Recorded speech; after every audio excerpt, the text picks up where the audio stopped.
also hit back at Duterte for casting doubt on the quality of the 20 peso rice, saying that this is an insult to local farmers. Hindi porket po umura ang bigas, sasabihin na panghayop ang nasabing bigas.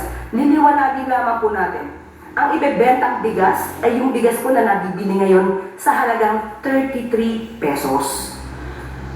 So wag po nating maliitin ang mga farmers natin dahil local farmers po manggagaling ang bigas na ito. Agriculture Secretary Francisco Chu Laurel Jr. is disappointed with Duterte's remarks questioning the quality of rice being offered by government. The Agri-Chief assured the Vice President that government, which she is a part of, is committed to ensure the quality of rice provided under the program. He also called on the Vice President to work with the department in serving the needs of ordinary Filipinos.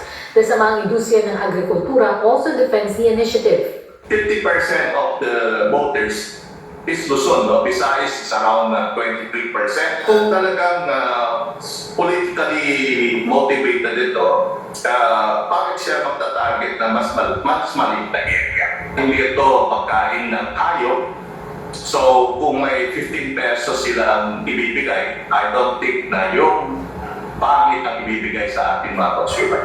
Meanwhile, the palace denies that the government's planned rollout of cheap rice in the Visayas was due to the recent decline of Marcos Jr.'s trust and approval ratings, saying that the program was already planned long ago by government. Dahil bago pa po nagkaroon kung anumang survey, rating ang napapakita ngayon, noong pa po ito pinag-uusapan. Di po natin sinasabi ngayon na nagka-budget. Ngayon lang po na pag-aralin mabuti dahil sa loob po ng mga araw, buwan, taon, ito po ay inaral kung paano po ito nga ipapatupad.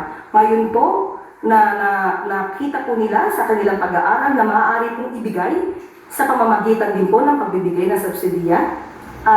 Ito po ngayon ay ating ipatutupad. The palace says the government is looking to implement the program nationwide in the near future until the end of the Marcos administration in 2028, with authorities studying funding for next year, so the program will no longer need financial support from LGUs.